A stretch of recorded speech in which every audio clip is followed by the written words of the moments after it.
Okay, so picking up, we looked at a lot of childhood, jumping to there before heading to adolescence.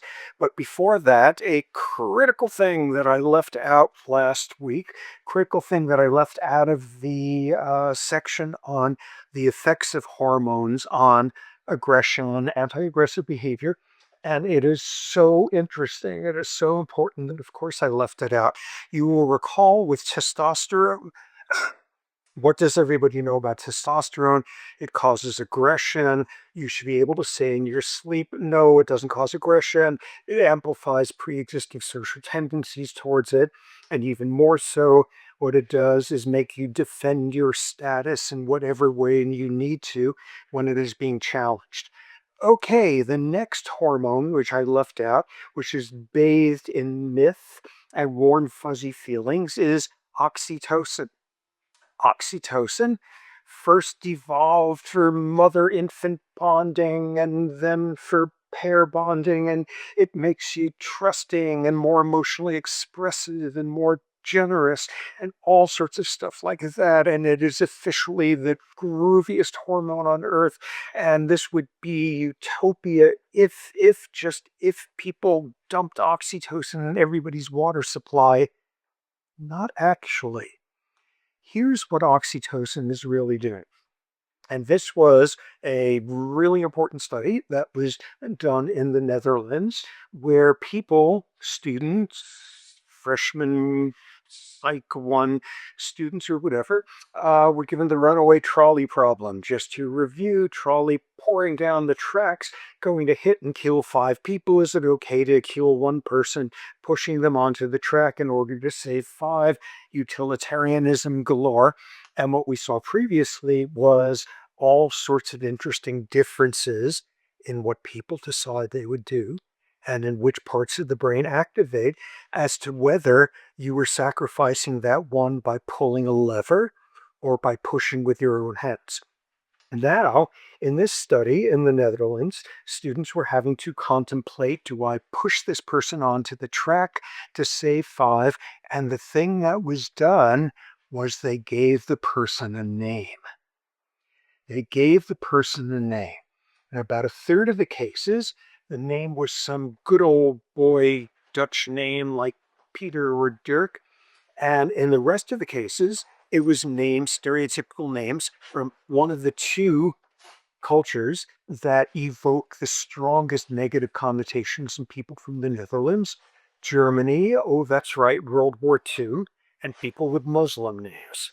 So here you are, you're having to decide if you're going to push Peter onto the track, Wolfgang, Ahmed, whatever. You've got to make these decisions. And it turns out people are just making those decisions, and it comes out to pretty much no difference at all. But now give people oxytocin, and they become far less likely to want to push Peter onto the tracks, and instead they're jumping out of their seats for the chance to push Wolfgang or Ollie onto the tracks there. What does oxytocin do?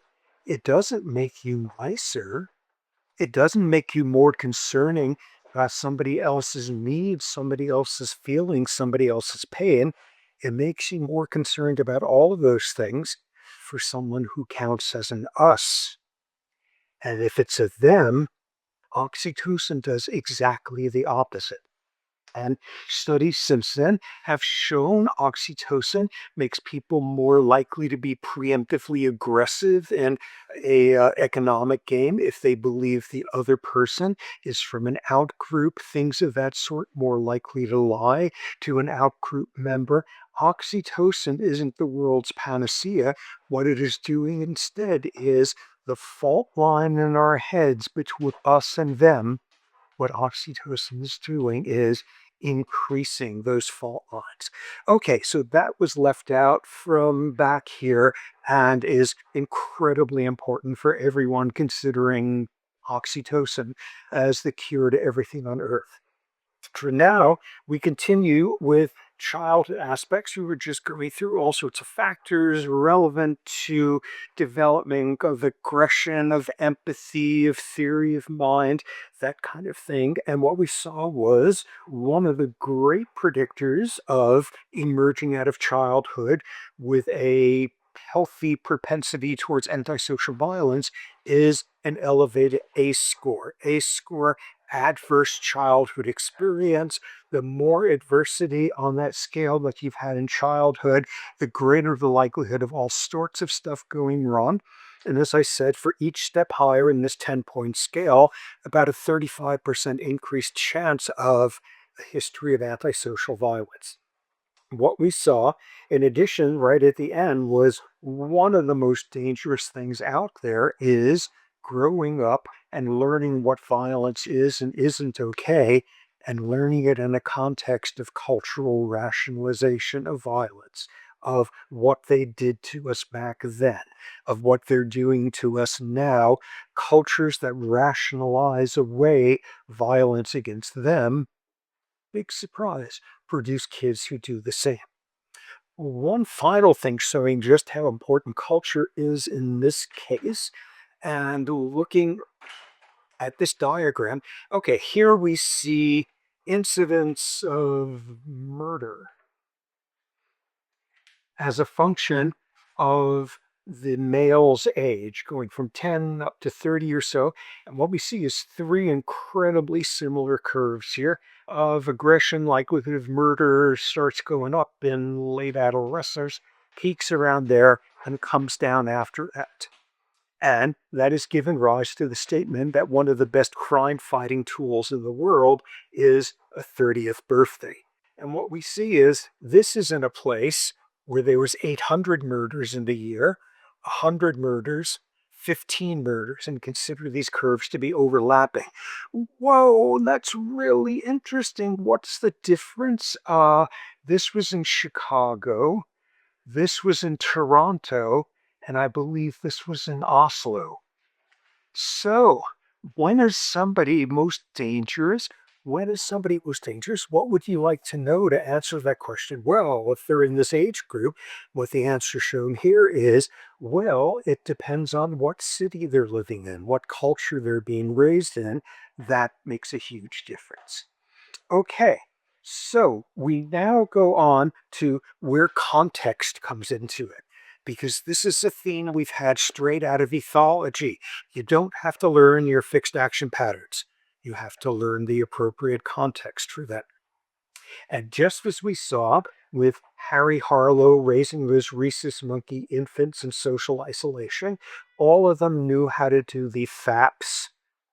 I think that's the first time I've ever called them the FAP. Everyone knew how to do the FAPs of sexual behavior. What they had to learn was who to try to do sexual behavior with. Same exact thing here. Infants raised in social isolation came out of there perfectly capable of giving a threatening facial gesture, perfectly capable of being aggressive, perfectly capable of communicating the opposite subordination. And what they had to learn was who, who they could do each to. And there was a great quote by Nabokov, who said something to the effect that he hates going into a new city because he has no idea who he's supposed to tip his hat to on the street and who he can kick into the gutter. What's the context here? Who can I be safely aggressive with? Who not? So that as an important thing. A real life example of that is something I saw years ago with my baboons, where it just so happened that in the same week, the highest ranking female had a daughter, and one of the lowest ranking females did. It was amazing watching their development at every developmental landmark. The higher ranking kid was getting there further, all of that. And about 3 weeks into it, they had their first social interaction. The low-ranking kid is wobbling around and spots this other infant, the high-ranking one, says, "Oh my God, there's another one just like me," and goes wobbling over to say hello. And at the last moment, the low-ranking kid's mother grabs her by the tail and drags her back. And she has just gotten her first lesson in what her rank is in this world there. She was being told that is not somebody you go up to greet and play with. That is somebody where if they're walking past you, you stay really still and don't make eye contact. And what was amazing was I could go away at that point and come back 25 years later, and these would be two old ladies on the savannah still having the rank asymmetries they were learning in their first 3 weeks of life. What we saw in terms of the importance of context, another version of that, was with the captive hyenas. The females had the same elevated androgen levels, the same extra muscle, all of that, but it took much longer than in the wild for them to begin dominating males. Why? There were no adults there. They had no role models. They had nobody to look at. To learn early on, it took a while for this to emerge. Now, what's implicit in a lot of this, what's implicit is that low-ranking baboon mother pulling her daughter back and giving her first lesson in her place in society. What comes in is parenting styles. And Diana Bimrod, a Baumring, that at UC Berkeley did an amazing work. What she identified was four different styles of parenting that have wound up being very influential. A 2 by 2 matrix along 2 dimensions. The first one is how much does the parent demand of the child? High versus low. The next one, how much warmth does the parent express to the child? High versus low. And this is about parents who expect a lot from their child, but are very warm and very supportive and are flexible. Clearly imposed rules, flexible use of them in a context dependent way. And this produces independent offspring and all of that. Then we've got the authoritarian parent. High in demand, low in warmth. This is the world of do it because I say so. And what you produce there are offspring who are rigid, inflexible, who are most likely to advocate the same sort of punishment. As adults, you have individuals who were told what to do all along in childhood and are not great on being independent on their own. Next, you've got permissive parenting, the bane of all sorts of upper middle class parents out there. Very low demands, but oh, so much warmth where everything is okay. The child establishes the rules. There's no accountability, that sort of thing, contingency free. And what this produces is an adult who is frustrated as hell and very disappointed in lots of ways in life because the rest of the world turns out not to be as permissive as their parents. Very resistant to negative feedback for sculpting their behavior. And then, of course, there are negligent parents where this is low demand, low warmth, and this is another version of having like half a dozen points on your ACE score, your adverse childhood experience. Obviously simplified, but nonetheless highly influential way of dividing up different parenting styles. By the way, back to ACE scores, adverse childhood experiences. Whoa, for every additional step there, 35% increased likelihood of adult violence, teen pregnancy, substance abuse, mood disorder, all of that. One could just as easily, instead of coming up with an ACE score, come up with an RLCE, a ridiculously lucky childhood experience score, where like did your parents hug you? That's worth 1 point. Were there books in the house? Was it a safe neighborhood? Did you have hobbies? Were you able to like do interesting things in the summer or work in the family store? Were you all these versions of that? And I guarantee it would be the same exact scale there for every step up in it, probably a 35% increase that you'd be sitting here as a Stanford student listening to this lecture.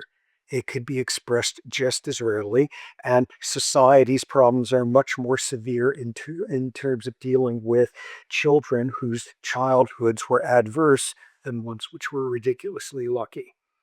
Okay, moving on, we now look at Kohlberg stages, moral development, which we already saw about, and we conveniently left out a question before, which was, do Kohlberg stages actually predict anything about what somebody's going to do?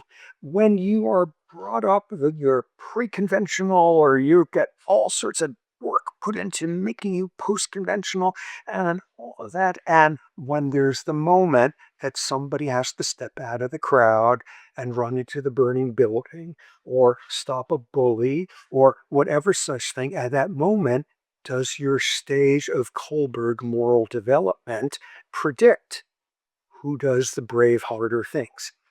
And the answer is absolutely not. Turned out Kohlberg was completely unpredictive in that regard. It's very predictive if you're at the right advanced Kohlberg stage that you'll get tenured in philosophy at a more prestigious university than if you're the pre-conventional stage, that sort of thing. It is not predictive at all. And you should be able to guess already where we're heading with this, which is don't talk to the cortex, talk to the limbic system. That as preceding activation of the limbic system, preceding that of the cortex, that theme of very often, more often than any Kohlbergian developmental psychologist wanted to say, we feel our way rather than think our way to moral decisions. This was really stated wonderfully by the psychologist Mark Hauser at Harvard some years ago, where he said people are much, much more consistent in their moral theorizing than they are in their moral actions. Okay, that's basically what I just said. Why is that worth emphasizing? Because Mark Hauser proved that out the wazoo. At some point mid-career, he was discovered to have faked all sorts of his data, and I believe he's teaching high school psychology up in New Hampshire or something now. This was front page news. Harvard professor faked his data. Yeah, we're much more consistent in our moral theorizing than in our moral actions or moral behaviors. So one of those, you could even write it better, could come up with an irony like that. Okay, so we're back to moral reasoning versus moral feelings, and this gives rise to a really important point. If most of our moral decisions are being made based on emotions, most of our changing moral decisions and moral views are going to be for the same. And this gives rise to what I think of as an incredibly important soundbite by now.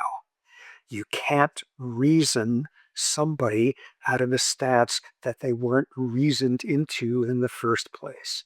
Unless you figure out why this whole limbic yuck has brought this person to this point of fear and anxiety and discomfort with the future and hatreds and intolerances and us and them and all of that, you are not going to solve that from the cortical level.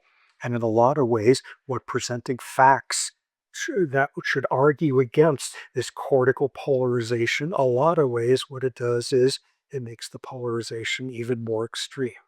This is something we saw like crazy over the last 8 years or so. You can't reason somebody out of something they weren't reasoned into in the first place. So, getting now to moral decisions, moral actions, we're much more feeling our way there than thinking our way there, which brings us back to that study, Grace versus Will, people having the opportunity to cheat, and as soon as they had the opportunity, their dorsolateral PFC activates. Should I do it? Should I not do it? Should I? All of that decision making and all. And then you look at the people who never, ever, ever cheated. And our critical question was, did they refrain from ever cheating because they had the most muscle-bound prefrontal cortex anyone's ever seen and could wrestle temptation to the ground, or was it not a temptation? And as we saw, the answer was, rather than a state of will and willpower, it was a state of grace. For them, it wasn't having to find the means to do the harder thing, because that wasn't the harder thing. For them, it was simply, that's not who I am. which is another way of saying that we have a difference between implicit moral rule following and declarative explicit. Explicit, you got to sit there and reason your way through why it would be a bad thing to cheat on this. Implicit, it's as automatic as here's how you do a tennis backhand, here's how you comport yourself in the world, and you don't lie, you don't cheat, because of that critical, very defining human thing, because at the end of the day, I got to live with myself. So we see that in that context, as we start to look through this at this transition from childhood to adolescence, what becomes incredibly important is peer groups. Peer groups, because among other things, peer groups have wild influence, and that's the case if you are a young chimp, a young baboon, a young human for 99% of human history. It's been emphasized in our endless hunter-gatherer past stretching back hundreds of thousands of years and all of that. Kids didn't go to school. Kids learned observationally, usually by looking at their slightly older first cousin, that sort of thing. Um, Observational stuff, imitative stuff, the notion of getting a wise elder who will sit down the youngins and impart knowledge is a really recent invention. In humanity, what it's mostly about is sopping up peer influences, and they are important. Psychologist Judith Rich Harris really blew the field up about 25 years ago or so by going over the developmental literature, the child psychodevelopmental literature, and showing that a huge amount of what would be attributed to parental effects on what sort of kid the kid turns out to be was actually due to peer effects, a huge vote for the importance of peers. And she started off with this really striking finding, which is kids growing up with immigrant parents where a language is spoken at home, which is not the culturally dominant language. And it's by around age 3 or 4 that you begin to see kids when they're starting in preschool and kindergarten, things like that. You begin to see the phenomenon of the parent talks to you in the native language and you answer them in the dominant language that you were learning, where you begin to be embarrassed by your parents' accents. All that is sopping up peer influences there. So, one of the things peers are really good at is teaching kids who to hate and who not to hate. And this is sort of peer tribalism and all these classic studies where you divide kids up into completely arbitrary teams. You flip coins right in front of them, and kids will see it as just by chance that we're on this team and they're on that team. And yet, within a short time, they are feeling a preference for their teammates. They are exaggerating the differences between the two groups. All of that is really early, really fast in kids. And in a sense, this was one of the lessons of slightly older than kids, which is the people who wound up in Zimbardo's prison experiment, and how readily the culture of guards being aggressive, being demeaning, being all those things, how readily that spread. And when you look at it, the more soft-hearted participants did not peer affect their way into getting everybody else to be that way. The more savage of the guards were the ones who had the influence. It's never the case that the more peaceful one is the one that is much more influential in a context like that. So all of this again taps into this us them, which brings up this fabulous anecdote back when Planet of the Apes originated with a movie around 1965 or so, and it sure had a big impact on me, let me tell you, in terms of who I was rooting for. But they had these ridiculous people in chimp costumes and ridiculous actors in gorilla or orangutan costumes, and they were all the villains. And what you saw was two different actors who were in that, in their memoirs, refer to the same incident in the first week of filming during breaks at lunchtime. All of the actors in the chimp clothes would sit separately from the actors in the gorilla and the orangutan costumes. They were sorting themselves by that right off the bat in terms of, oh, where am I going? There's my people who were wearing chimp costumes instead of gorilla costumes that both look ridiculous. Remarkable bit of us theming in the most absurdly inconsequential realm. This is where peers are having their effects far more so than parents. Now, an example of that, Judy Frisch Harris brought this up. One of the reliable findings is that on the average, if you are being raised by a single mother, you are being raised in a household where you are more likely to have antisocial behavior as an adult. Okay, because of the stress there, because of the adversity, all of that. And what Rich Harris showed was here is a mediating factor. Single mothers, on the average, have less money than kids growing up in a two-parent household. Single mothers are more likely to be under all sorts of duress. Single mothers are more likely to live in neighborhoods that are lower rent, parentheses, that have higher crime.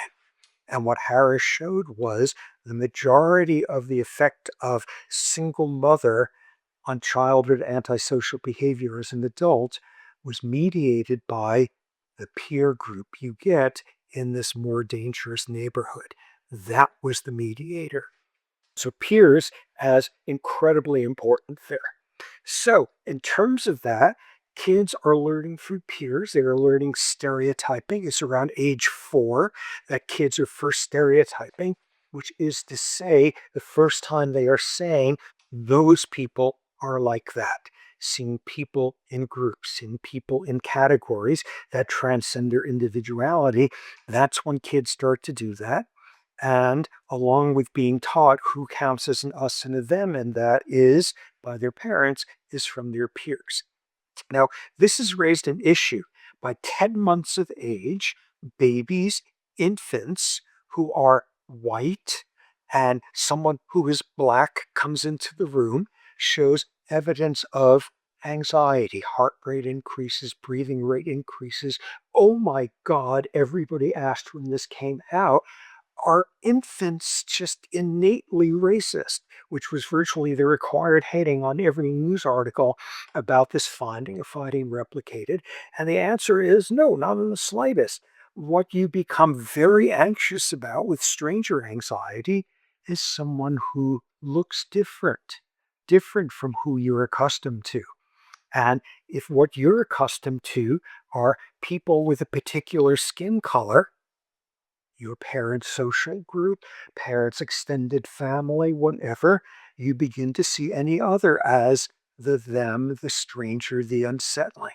And by 10 months of age, kids will already be showing that response in terms of increased heart rate, increased breathing, autonomic arousal when merely hearing the voice of someone with a different accent. So we are not born that way, nor do we have to have parents actively teach them those prejudices, even though that's done plenty enough, but merely by who you are familiar with, who is around often enough to begin to count as part of the category of us's, who then constitutes of them. Now, this begins to tell us something about the way in which kids just sop up us them dichotomies and consider how totally benign it could be. There's the school teacher in first grade and greeting everyone in the morning. And what does the school teacher say? Stereotypically, good morning, boys and girls. Is there any malice there? No. Is there any conditioning? Is there any stereotype projection stripping through there? And yeah, no, just good morning, boys and girls. But note that the teacher says, good morning, boys and girls, not good morning, those of you who've already had a cavity in your teeth and those of you who have never had. Those of you who can recite the alphabet, and those of you who can't yet, those of you, what's an important category out there in the world? Not who does or doesn't have cavities, but with that very benign sentence already teaching, this is a meaningful categorical split. This is a meaningful boundary. So we begin to see ways to try to counter this. And from day one, which is to say back in the 1950s, starting in the Stanford Psych Department, what emerged was the incredibly influential idea with kids of contact theory. If kids get experience interacting with thems are more likely to become us's. Totally straightforward. And totally unstraightforward as to when it actually works or not. Contact. One version of this came out in all sorts of summer camp programs called Seeds of Change, where they would take kids from two really hostile cultures that have been in each other's throats forever, and who were the two groups that they traditionally did back in the 80s and 90s: Northern Ireland Catholics and Protestants, or Israelis and Palestinians, and looking at whether this helped putting these kids together for a whole summer in a summer camp. What they began to learn was some of the prerequisites. It's got to be in a neutral setting. It can't be in their country or their country. It's got to be roughly equal number of kids. It's got to be nothing like a bunk for the Catholic kids and a bunk for the Protestant kids. Obviously, it's got to be where nobody is allowed to have any symbols of their culture or nationality or religion. You can't come in with socks that are advertising what kind of us you like.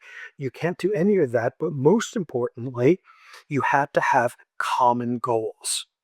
And the one dumb in every one of these is that kids are there the first day and you take them out and there's a field that's overgrown with like rocks and weeds and bumpy. And you tell them, okay, over the next week, all of you guys need to work together to smooth it out so you can have a soccer field, so you can all play soccer. And the kids spend a week doing that. And that's the sort of predictor where you get a change in attitudes by the end of summer camp. Whoa, amazing. So it's got to be shared goals. It's got to be an equal grounds, both demographically and psychologically and symbolically. And it's got to be long enough. You don't do that over a 3-day weekend. And all sorts of changes in attitudes thanks to these summer camp programs with kids. So, what's the long-term effects of somebody having been in one of those programs? And it turns out there's essentially no long-term effects. The kids come back, and within a few months, they revert back to their same biases and prejudices, but they have a footnote. They have an asterisk there when they say, those people are terrible, those people are awful. Oh, yeah, I knew this kid once. He was kind of a nice kid. I wonder what happened to him. But oh, those people, you can learn they're a good one. You could learn that sort of exceptionalism. The kids on either side of the divide who became close over the summer camps were highly unlikely to stay in touch.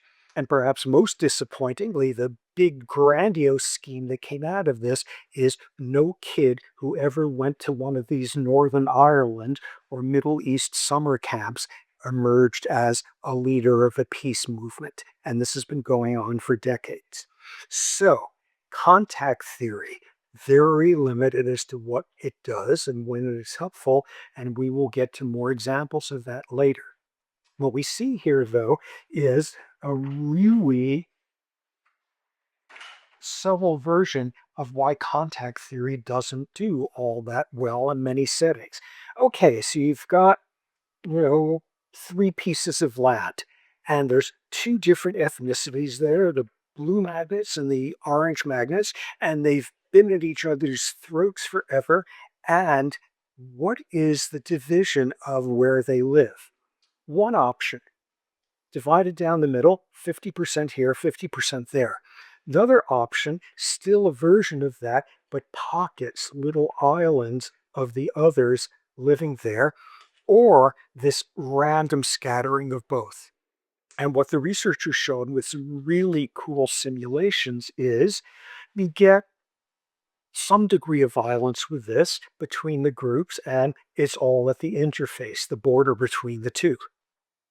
You don't get much violence in this circumstance because each person is sitting there surrounded by the others statistically, and nobody can get a quorum enough to start going after the others effectively.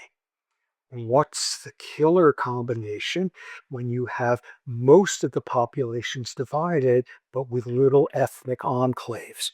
Because what you're doing there is you're increasing the amount of surface area between this group and that group, and that's where you see the intergroup conflict. And they had this wonderful model, and this was in the 90s, and they then went and applied their model to the Balkan Wars, which were going on at the time and raging with unbelievable human rights violations and such. And what they showed was demographically being able to see where were the Christians living, where were the Muslims living in this province, this town, whatever, and being able to see what it looked like there and showing that this model was quite predictive of where there had been violence. So, contact is not necessarily a panacea, and contact in the form where you've got isolated ones surrounded by them, but enough of you there to take group action, and your folks are just across the border, increasing the perimeter between you and them, that's where you get the big problems. Okay, so one other aspect of growing up that has something to do with your likelihood of antisocial behavior as a result. And in the early 1990s, something very interesting went on in the United States, which is the rates of murder and violent crime began to plummet and plummet substantially for many years afterward. And all across the country, some pretty steep declines. And everybody went wild over that. And of course, if you were right leaning, your explanation was like three strike laws and mandatory life sentences. If you were left leaning, it was look, the economy is doing better. And when the economy is better, people are less displacing of aggression, all of that. And along came this pair, Levitt and Donahue. John Donahue, who's a professor in the law school, came up with a finding that I think is vastly important and was condemned in more different domains. What they said was, from their studies, their analyses, the decline in violence was mostly attributable to Roe v. Wade. Roe v. Wade, which came in the mid 70s, 73, I don't know, I'm forgetting. And what you're seeing then is what was happening around 1990. Kids who were born when Roe v. Wade first came in were now late adolescents. Kids who were born because their mothers elected to have abortions would have been late adolescents. And what they showed was as different states legalized abortion at different times in the years before and after, as soon as easier access to abortion came in, about 18 years later, rates of violent crime in that state and that community started going down. What are we seeing here? One of the most damn depressing things I can imagine. What's a predictor of antisocial violence in adulthood or in adolescence? Being somebody where if your mother had had the option, you wouldn't have been born. That's a predictor. Okay, few more things in child development. No surprise, incredibly important is the prefrontal cortex. Wait a second, prefrontal cortex is what you're doing just before you hit your 25th birthday. It's doing, no surprise, a lot of its development very early in life. And what you begin to see is early life trauma impairs the development of the prefrontal cortex. Elevated levels of glucocorticoids impair the prefrontal cortex. Some of this work is being done by Victor Karian in the med school. What he's looking at is adolescent trauma and the emergence of some of the brain differences. And you see coming out of this Another one of those findings that should make you scream at the injustice of this, not just, ooh, if you get born to a mother who just as well wouldn't have wanted you, the odds are elevated that things are not going to turn out well. Here's another version of outrageous findings. By the time a child is 5 years old in kindergarten, the socioeconomic status of their parents is already a predictor of their resting glucocorticoid levels. Poverty, higher levels. This is work by Sonia Lupien at McGill University by age 5. And by age 5, what's one of the major things that is pacing frontal cortical development? Stress, glucocorticoid levels. By age 5, the lower the socioeconomic status, the higher the glucocorticoid levels, the thinner the prefrontal cortex in the kid developing, the lower the prefrontal metabolism, and the less ability the kid had to do gratification postponement tasks. And this puts us into the world of the famed Marshmallow test developed at Stanford in the psych department in, I don't know, the 60s, 70s. Most of you know this. If you haven't seen them, go look at some of the YouTubes of the strategies kids use to resist. Put down a kid and you put a marshmallow in front of them and say, whoa, here's a marshmallow. I'm going out for a few minutes. You can eat the marshmallow if you want, but I'm coming back in a little while. And if you haven't eaten the marshmallow, you're going to get another you're going to have two marshmallows. Show some gratification postponement and we will double the reward. And first off, it's amazing seeing like the different strategies kids take. They cover their eyes, they turn the other way, they push the plate on top of the marshmallow, they pet the marshmallow, they sing to it, they kiss it, all of that, they wave it around, they try to do any distractedly running around the room, all these different kid strategies. But what was most striking out of this landmark findings, Walter Mischel here at Stanford, who started it, was showing how long a kid could hold out before eating a marshmallow was a significant predictor of adult health, adult educational attainment, adult socioeconomic status, adult all sorts of stuff, where at age 5, how good your just emerging prefrontal cortex was at doing the harder thing was already a predictor of stuff long afterward. Which takes us back here to, so you're 5 years old. And socioeconomic status, by way of glucocorticoid levels, has been modulating the rate of development of the prefrontal cortex. And already at age 5, that sets you up statistically for having a PFC that's lagging behind if you were foolish enough to have picked the wrong family to be born into. Two interesting elaborations on the marshmallow literature with that. The first one is there's two types of different bad outcomes that you could see in kids with the marshmallow test. The first one is the kid who you leave the room and they've eaten the marshmallow 2 seconds later, even though they say, okay, I'm not going to eat the marshmallow. You understand if you could hold out, we'll get two marshmallows. Oh, yes, yes, yes, I'm not going to eat the marshmallow. And 2 seconds later, they're already swallowing it. Like terrible gratification postponement. This is not a big, but nonetheless significant predictor of things like property crimes in adulthood. But then you get the kid where you explain it to them and they don't say, oh, yeah, of course I'm going to hold off. But then they eat them. You say to the kid, what do you think I am, stupid? I'm supposed to wait for a while when I can eat a marshmallow right now? The kid who rejects the entire paradigm that delayed gratification is going to have a payoff, that's a predictor of individuals who grow up with antisocial violence rather than property theft. Okay, the other thing about that is this finding, which shook everybody 20 years ago when it first came out, which is by age 5, your parents' socioeconomic status, stress hormone levels, frontal maturation, ability to do frontal delay task, all of that going hand in hand. Oh my God, at age 5? And subsequently, it's been shown in 2 or 3 year olds, and subsequently in kids who were 3, 4 months of age. And there was a study a few years ago where imaging techniques have gotten fancy enough that you could image the brain of a fetus while inside mom. And with really fancy techniques doing that, you couldn't get sub areas of the brain, but at least you could get a measure of brain volume. And by third trimester, if you had picked the wrong womb and you were growing up in the womb of somebody of low socioeconomic status, total brain volume was already lagging behind.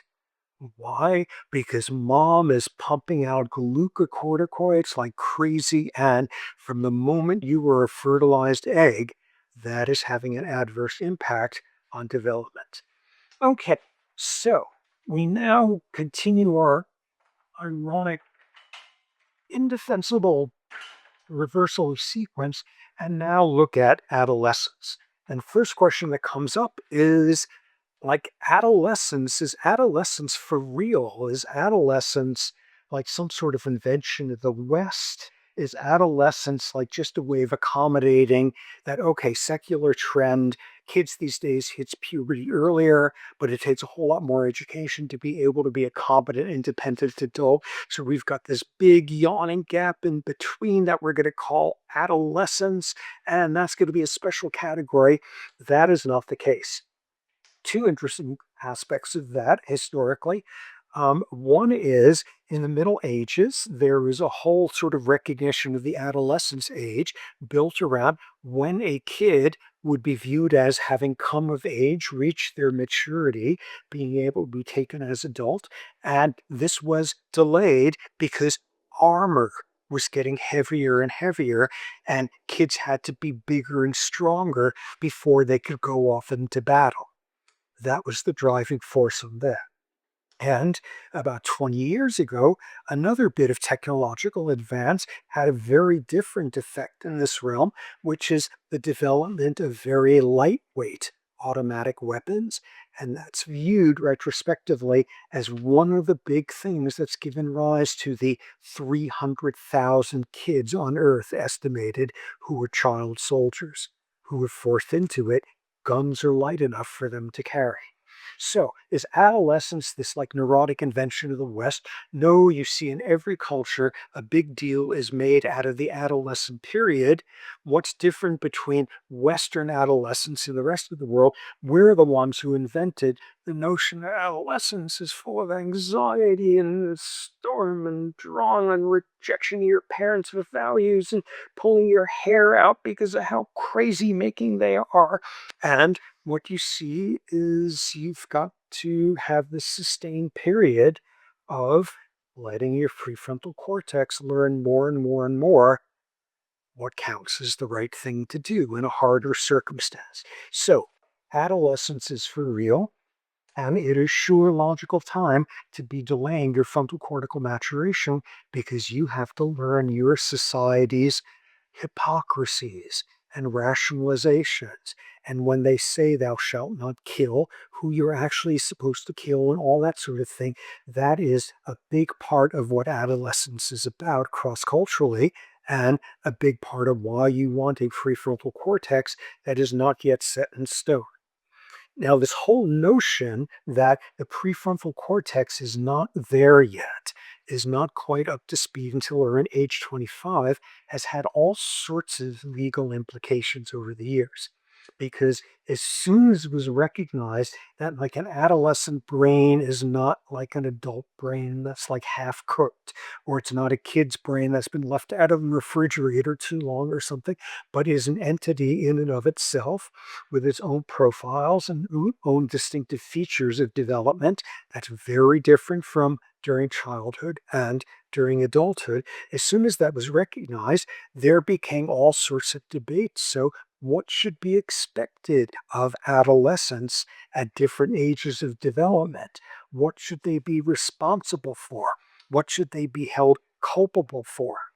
And this gave rise to some really critical Supreme Court decisions in the 70s, Simmons versus somebody or other, where they said you can't execute somebody for a crime they did before they were 18. And following up with another decision, you can't give a kid, you can't give somebody life without the chance of parole for something they did before 17. Can't kill them because they couldn't regulate their behavior. Don't lock them away guaranteed forever because there's still a capacity for the brain to change. And I was so thrilled to read the first Supreme Court decision on that and reading through there saying when is it that they're going to say the prefrontal cortex? And they never did. But one of the justices said something about because brain development isn't complete at that point. So that's the best we got out of those guys in terms of being neurobiologically informed. But that was making a bright line, an arbitrary boundary. Before this age, your brain isn't mature enough for us to go execute you. For we expect you to have had some control there.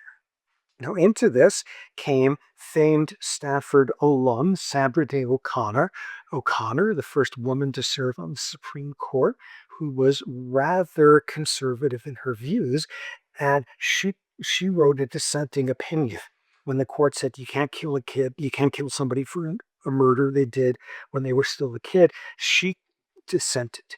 You're 17 and you're mature enough to like decide if you want to have an abortion, but you're not mature enough to know that it's not okay to kill somebody. This was her dissent. And the answer is perfectly clear now that we've done all this limbic neuroanatomy and how it interacts with the cortex. It is time course. It's time course. You are a pregnant 17-year-old and you've got typically days and days to decide, are you going to do that? And a 17-year-old brain is together enough in the view of the court and seems logical and a good decision, is together enough to analyze the pluses and minuses there and thinking and feeling your way and all of that when you've got days to do it. Homicide overwhelmingly does or doesn't happen over the course of seconds. Impulsivity. Do you have a prefrontal cortex that's capable to slow down the amygdala over the course of the next 48 hours? Maybe when you're 17. Do you have enough of a PFC that could slow down your amygdala in the next 3 seconds? Definitely not. So, in my view, there was no contradiction there whatsoever in O'Connor's decision. More aspects of adolescent maturation. Once again, what city, what culture you're growing up in. Age 30 is when antisocial violence tends to top out in people and hit the floor again for the rest of their lives. We already heard by around age 30, from late adolescence to early adulthood, there's the peak of that type 1 alcoholism that's done with peers, that has a large peer influence in it, and that is highly associated with antisocial behavior. And that one has mostly gone by around age 30. So adolescence sort of being a stage which is quite unique, but it has a expiration date. So, when thinking about how the frontal cortex is running in an adolescent, when there's only half of it there or whatever, when it's just like crawling along, you see all sorts of interesting versions of that makes for a different kind of brain. First example, back to that terrifying, anxiety-provoking social exclusion experiment where you look at a computer screen and there's an X and X and X and this is you, and you think these are two other people. It's actually the computer program by two other people in the next rooms, and you're throwing a cyber ball back and forth to each other. And what we heard was at some point in that design, they ostracize you. They stop throwing the ball to you, all of that. They just throw it between them. You're being left out. Let's get a good control in here. They control an inanimate source of that happening. They say, oh, damn, something just went wrong with the computer. You've lost contact with the other two folks, so they're just going to keep playing for a while until we get you back on. Nobody intended to ostracize you. But in this circumstance, they intended to. They chose not to throw the ball to you anymore. And what we saw was, in most people, there's a rapid activation of the insular cortex, the amygdala, and then A few seconds, a few minutes, a few weeks later, the PFC activates and quiets the amygdala with, "This is a stupid game. This is not important. Think about the things that really matter in your life. Come on, be reasonable here. This is not important." And the amygdala and insular cortex quiet down. And as I think I mentioned when we first covered that material, there's a subset of humans who've got a prefrontal cortical impairment so that when you were socially excluded, it's not very good at turning that off. And the amygdala and the insula just keep on roaring away there. And who is this? These are teenagers. This is the typical teenager response in the social exclusion paradigm. It takes way longer for those 3.5 frontal neurons to convince the limbic system that this is not actually a big deal. This is not proof that you were a dork. This isn't a proof. And there's less of a prefrontal cortex running to do that. A delayed recovery of that activation.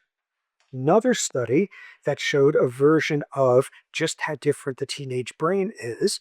And this is one where you sit somebody down and you ask them, you sit them down, you put them in a brain scanner, you lock them up in there, and you ask them to describe how they think of themselves.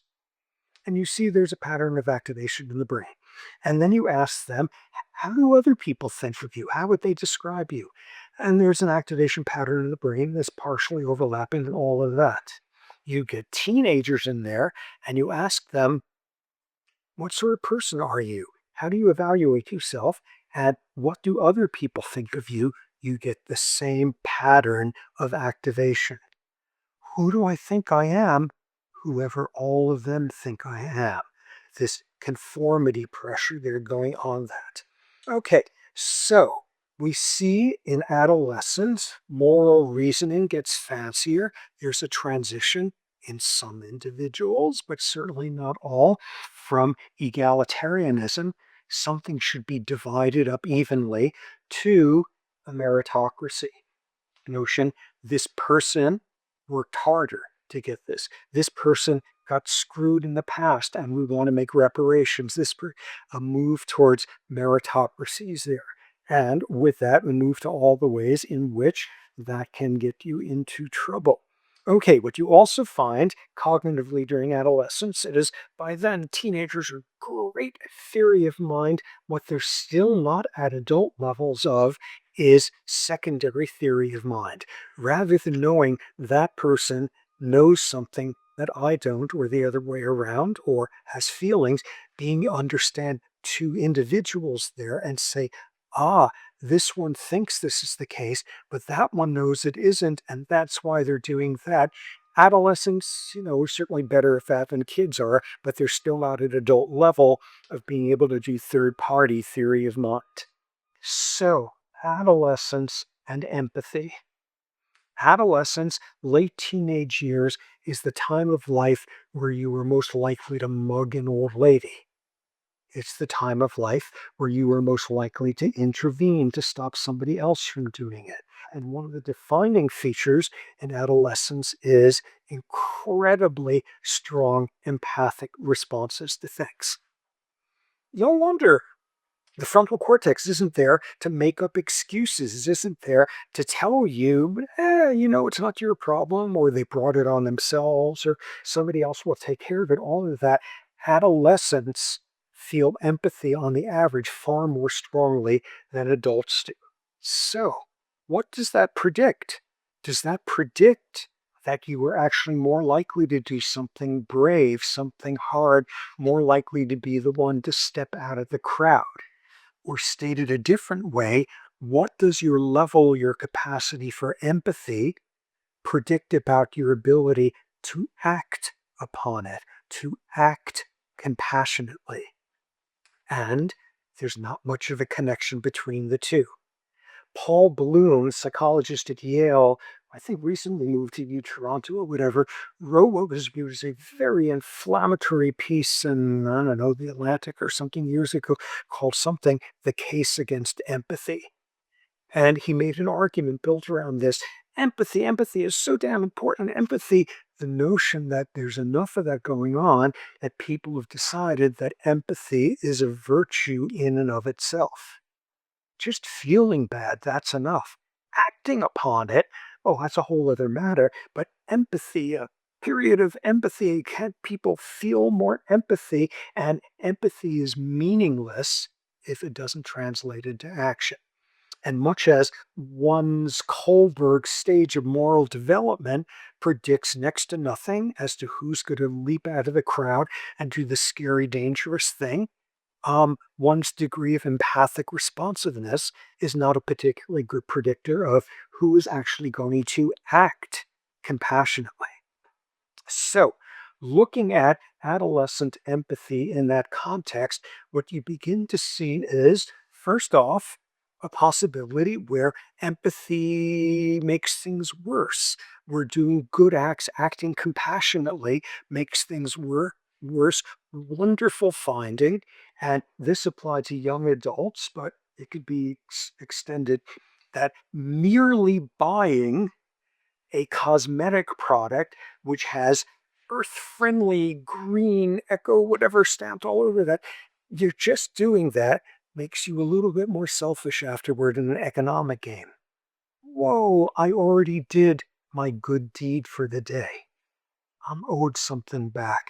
I've got some residual brownie points that I can use up there. And very often that produces something which in the long run is worse than before you started. And Oscar Wilde, with this quote of charity is the source of the multitude of sins, the sense of well-being that comes out of that and entitlement is often made up for the other way. Interesting parallel with that, which is you find very often with people who are dieting when they resist some high calorie meal and get some healthy and edible salad instead and all of that because they were so good about it, they immediately sort of do in all of the progress they made by gorging on Oreos later in the day.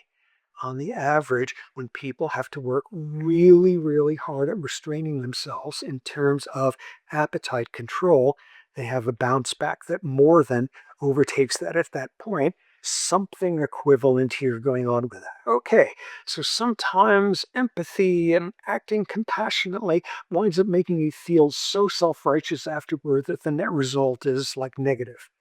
But much more importantly is this gap between feeling empathy, no matter how intensely you do, and actually acting upon it. Acting upon it in a way that's effectual rather than ineffectual. Ooh, I'm going to give away all of my money to this homeless person without doing anything about their desperate substance abuse habit. Oh, I'm going to do some grand compassionate gesture, which when you look at it in close doesn't accomplish anything at all.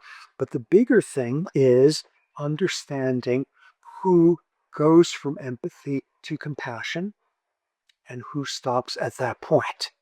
And that tells a lot about adolescent compassion. The amygdala, the insular cortex, the anterior cingulate is lighting up like crazy in your average adolescent in a brain scanner being told about some appalling moral act than in an adult. It is that much more setting the person on fire, and that sets up for a dangerous possibility, which is at some point you are feeling their pain so intensely that you got to look away because you can't take it anymore. You need to turn the page. You need to close the book, the magazine, whatever. You need to run away from it because their pain has become your pain to such an extent that it's too painful. Empathic pain is painful as hell. It could be as painful as regular old somatic pain. And you see there this split in the road. Does somebody else's pain pain you so much that you have to look away or that you can act upon it? And it turns out there's two great predictors of that. One physiological, one cognitive.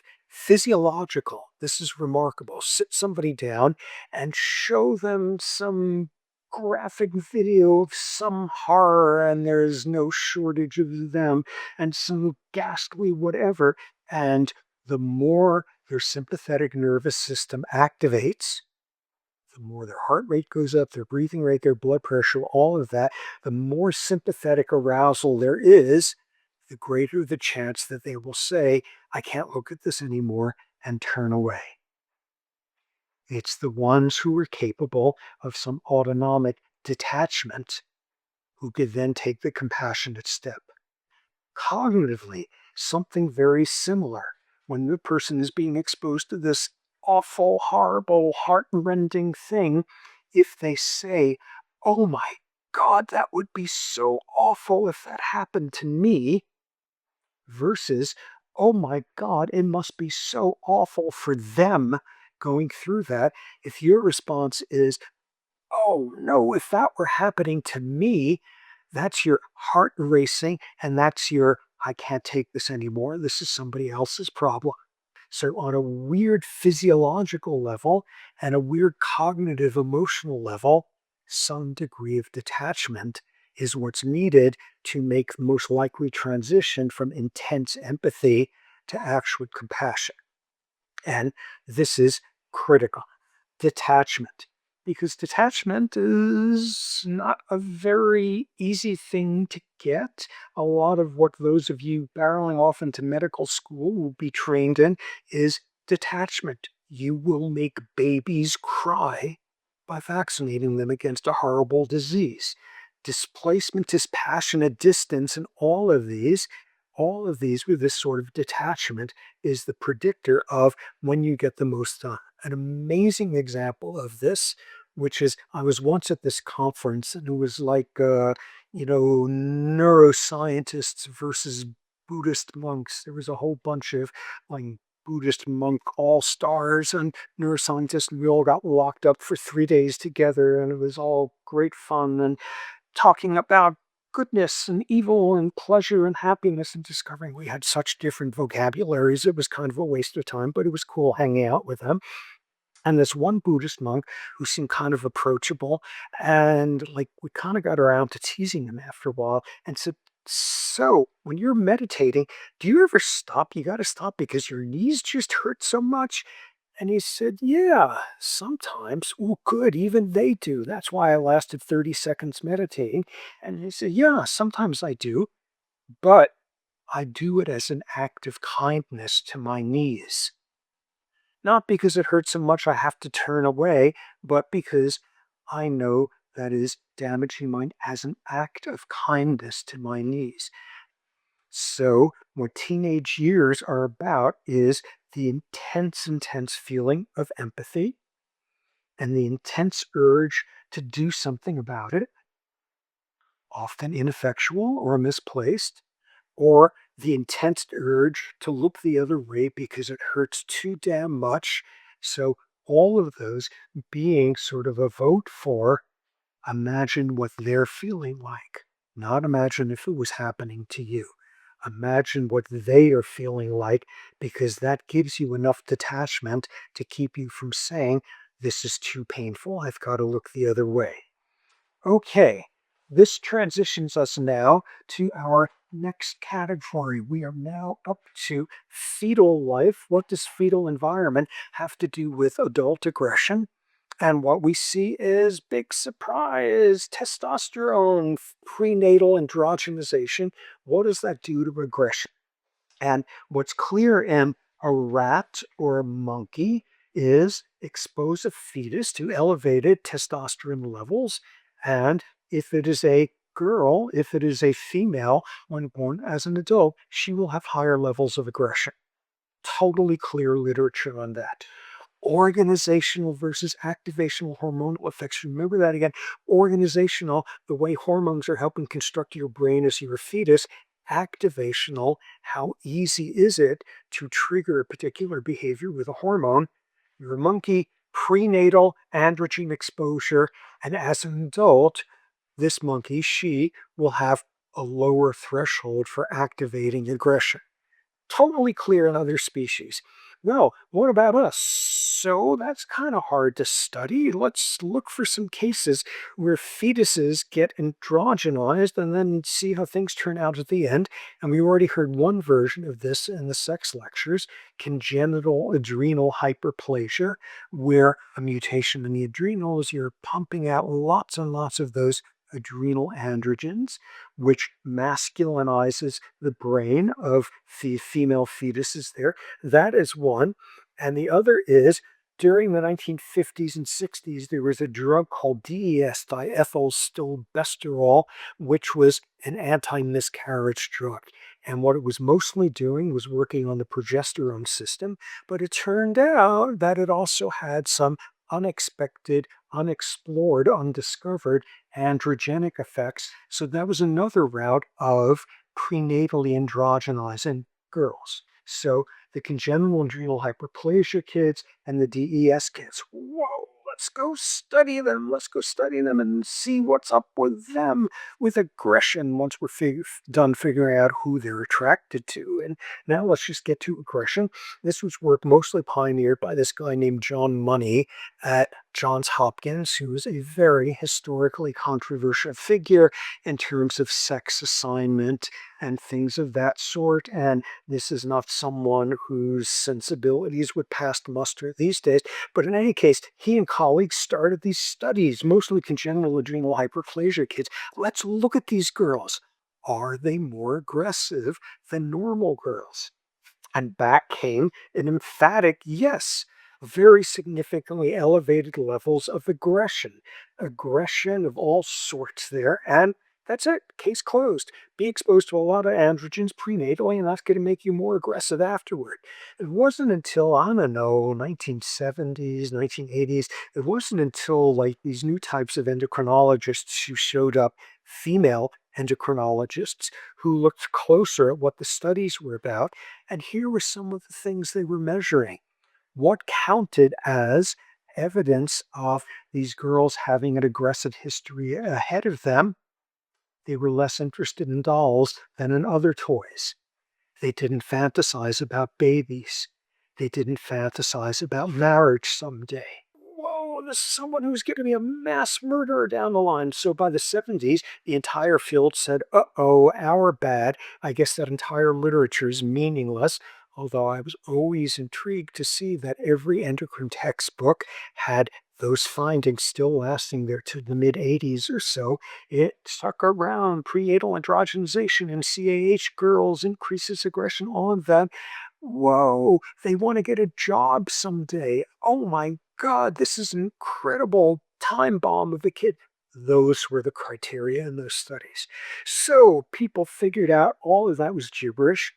And more modern versions of this have been carried out by Melissa Hines at Cambridge University in the UK, looking at CAH kids. Diethylstilbestrol is not used anymore, so this is the population to study.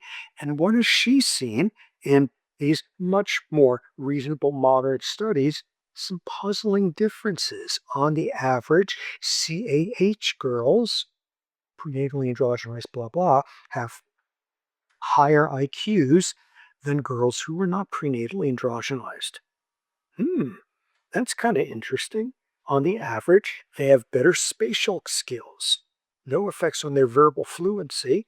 On the average, they're more likely to be left-handed, and there's a bias, a skew towards left-handedness in males over females, and they are less interested in infants. Their eyes don't widen as much when looking at babies. Their pupils don't dilate. Less interested in marriage, all sorts of things like that. They don't make eye contact as much. Whoa, here we finally have it. Now, finally, a clear literature showing what prenatal androgenization is like in female humans, and they also showed higher levels of aggressive play, aggressive ideation, all of that. That's it. We finally know the answer to that. So, one is left to try to make sense of these findings. What about the higher IQ? And what that mostly turns out to be is a self-selective bias. Who shows up and puts their kid in with their CAH, this is more likely to be a better off family that has health insurance, and thus they can be within the medical system and find out about somebody who's studying this, all of that. That appears to be a selective bias explaining that. What about the other parts? Left-handedness, that is a prenatal testosterone-dependent trait to some degree. So that's kind of interesting. So they're more likely to be left-handed. What about this other stuff? What about that they're less interested in getting married and their pupils don't get all googly-eyed over babies and they're more aggressive and all of that? What's the obvious conclusion to reach there? That's due to prenatal androgenization. But there's a complication there, which is, as we know from the sex lectures, these kids are likely to have been born with intersex genitals, sexually ambiguous genitals. They're likely to have gone through a whole bunch of rounds of plastic surgery down there when they were kids. That's a part of their body that, like, everybody's very interested in, and nobody wants to talk about it. And it is infested in all sorts of ways in which their parents perceive them. And these are not kids, where the sole difference between them and other girls is that they were exposed to a lot of androgens prenatally. There's lots of other stuff. So I believe the jury is still out on that population. What's additional evidence that prenatal testosterone has something to do with aggression? You see higher levels of aggressive play in girls who are dizygotic twins. This is a twin girl with a twin brother. And what you see there is higher levels of aggressive play. And what's that due to? Yeah, you spent your fetal life next to this fetus brother sibling guy there who was already having testes making testosterone. There's cross flow, there's backflow of the circulation. We know this already back from behavior genetics lectures. So there's some degree of fetal androgenation. Oh, slight confound there, that if you have a twin brother who likes to play and wrestle, you are more likely to do the same with him. If you are a dizygotic male twin with a twin sister, you are more likely to play with dolls because the two of you are together and interact more often. Ooh, that as part of a complication there. What else do you see? We see one other area where there's a big vote for prenatal androgen effects. And this is the work of Simon Baron-Cohen, also at Cambridge. I think I've mentioned him already, and also couldn't resist to say that he's a cousin of Sacha Baron Cohen. Simon Baron-Cohen is the one who had advanced this notion of the hyper male brain in individuals with autism spectrum disorder, looking at sex differences in the brain, and this is taking us back to the sex lectures, the fact that on the average, female brains have a thicker corpus callosum, more long-distance projections, all those features there, and the finding that on the average, individuals on the ASD spectrum have more of a male-ish stereotypical brain on imaging than a female-ish one. They are hyper male in that sense, regardless of whether they are male or female. They have that much thinner of a corpus callosum, that much bigger of a sexually dimorphic nucleus, things of that sort. So Simon Baron-Cohen's notion being males as being hypermasculinized as a result of prenatal testosterone, and autism having something to do with that happening prenatally. So what do you see there? You see indices of, in kids, the more prenatal testosterone they were exposed to, assayed two different ways, 2-to-4 ratio, or the amount of testosterone in mom's amniotic fluid during the pregnancy. The more testosterone, the less integrative the person is going to be in their thinking, the more you are likely to see aggressive behavior, the more you are likely to see lower levels of empathy, less eye contact. Okay, so that's pretty clear evidence by now. Tiny, tiny, tiny effects. Knowing how much testosterone someone was exposed to as a fetus, regardless of their sex, regardless of whether you're a twin, regardless of whether they had this congenital adrenal disorder, regardless of what drugs, whatever effects it has are very, very mild by the time you get to humans.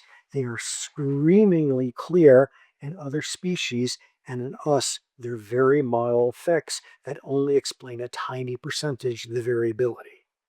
Okay, this moves us to our next category in our closing moments. Genes, our next step back. Forget when you were a fetus, forget when you were just a fertilized egg and already having an environment. What do genes have to do with aggression?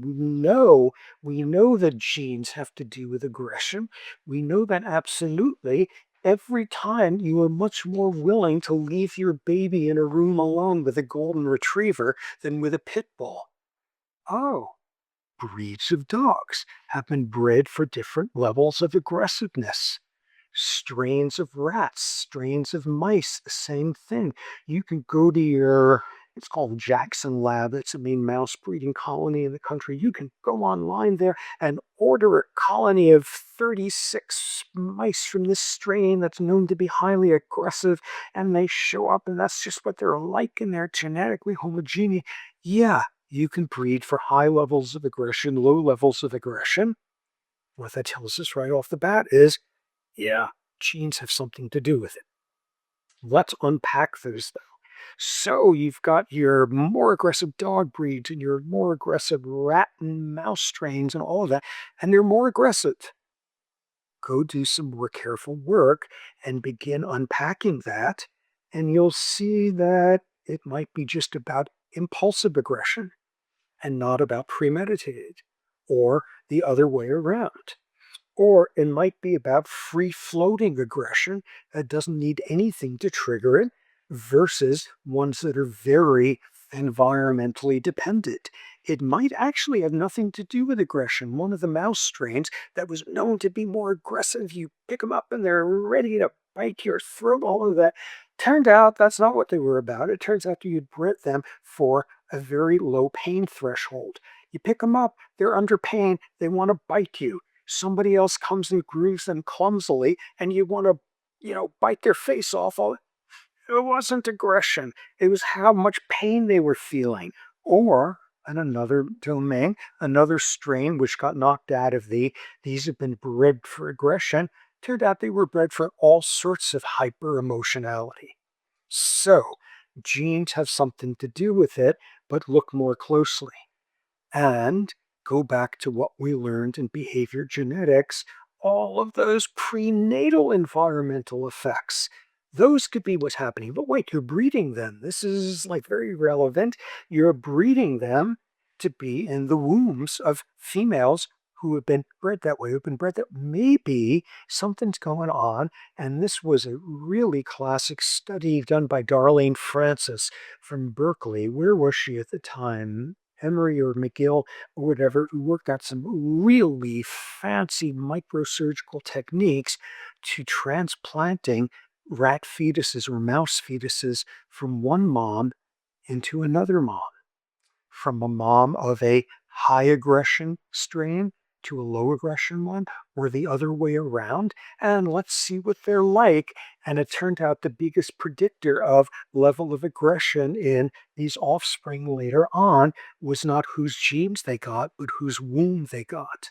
Prenatal environmental effects. So we have that familiar lesson, which is anytime you think you're seeing something genetic, it's there right at birth. Birth is not when environment started, and make sure it's not a prenatal environmental effect.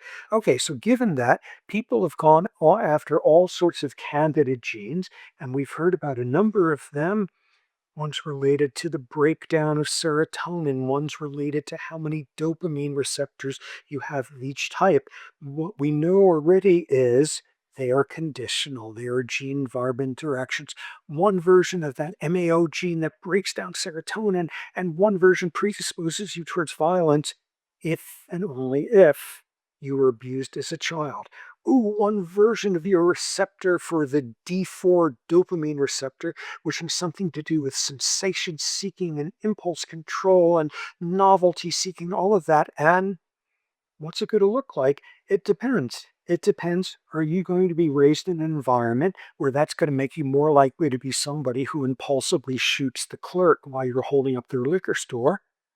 Or is it going to make you somebody who does really dumbass, impulsive, imprudent things when you're playing chess and you lose pieces as a result? All of these are gene environment interactions. Okay, so where we will pick up on Wednesday is now looking at where culture comes into this.